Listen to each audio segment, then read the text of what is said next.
Hi and welcome back to another Tech Minds video.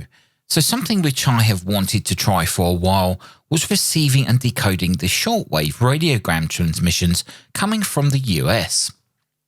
Now last weekend we saw 3 days of radiogram transmissions spanning from the 21st to the 23rd of January 2022.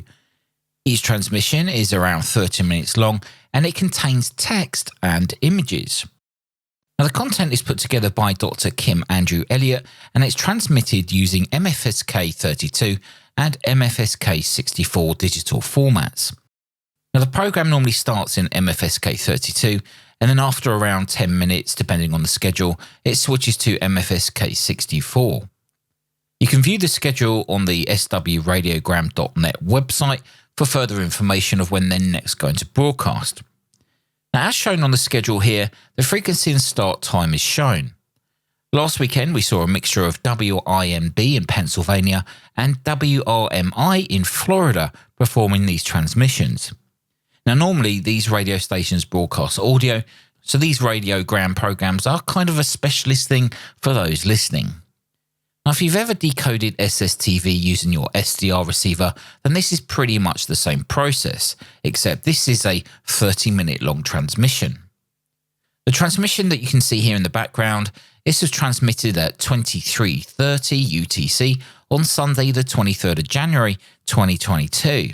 Now, I'm in the UK, so quite some distance from the transmitter. However, I did manage to decode most of the transmission with only a few signal dropouts here and there.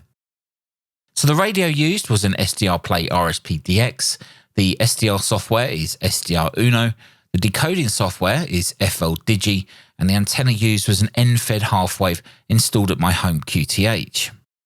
Now if you're interested, there is a video on my channel on the end-fed half-wave antenna if you'd like to go and see how it's designed and installed. Well, the SW Radiogram wiki provides details of compatible software packages for Windows and even Android devices.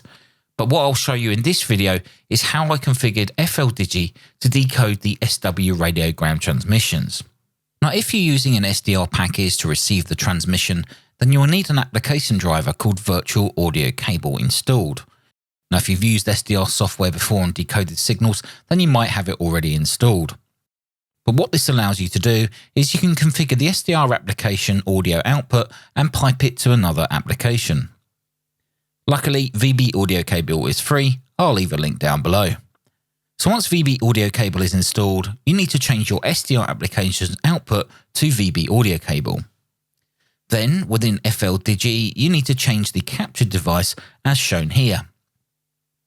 Now we don't need to worry about the playback setting because we're not transmitting anything. We just want the audio from the SDR application to pipe into Fldigi. Now, to make decoding as successful as possible, the radiogram wiki page has some further settings you should adjust. So as shown here on the RSID page, make sure it looks like this. Another page for adjusting the settings would be the sweet spot page. Just make sure yours look like this. And lastly, on the notifications page, you can configure it to look like this. However, I'm pretty sure this notification function should automatically change Fldigi mode. For example, when they change from MFSK32 to MFSK64. But for some reason, mine was not working, so I'll have to investigate that. But luckily though, just before they switch to MFSK64, they issue a line of text stating that they're about to do so, so you can go ahead and manually change it. So as we can see here, the scheduled program is mostly text. However, the later half of the show actually contains images, and there's quite a few. Fldigi will automatically decode these images and show them on screen. It will also save these images to your hard drive for viewing later. Now, in case you're wondering, this is what a radiogram transmission sounds like.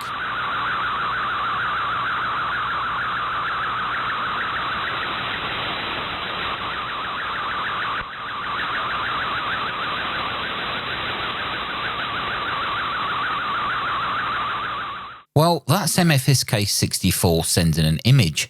Now, it sounds slightly different when they're sending text, and it sounds a bit like this.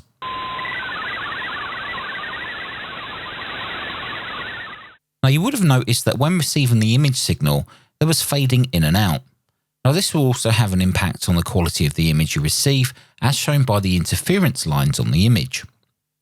It will also have an impact on the quality of the text received. Some text might be garbled and just not readable. Now this is completely normal and is normally down to atmospherics, the frequency, or even just the time of day. If you are in an area where you receive a nice strong radiogram signal, then it's less likely you'll receive dropouts in the images of text.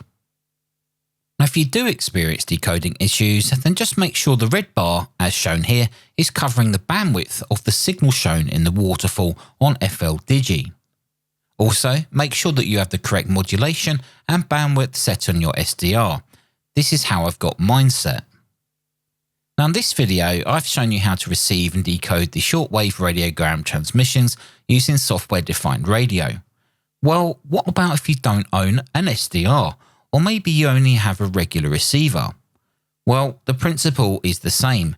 You will just connect the audio output from your receiver to the audio input on your computer using a physical cable, and then configure Fldigi to take its audio source from the computer's sound card input. So what about if you don't own any receivers? Well, you can still do this by using an online web SDR. Using an online web SDR is a good way to experience the world of software-defined radio without needing to purchase any hardware. The web SDR would simply be used in your computer's web browser. And there's thousands of web SDRs available around the world, so I'm sure you'll be able to find one which receives the shortwave radiogram really well. Well, there we go guys, a brief overview of shortwave radiogram and how to decode it using Fldigi on Windows. Let me know in the comments below if you've decoded this signal before and what equipment you use to receive and decode it. Also, if you're new here and like this kind of content, please consider subscribing so you don't miss out on future videos. Until the next one, take care, stay safe, thanks for watching, and I'll see you in the next one.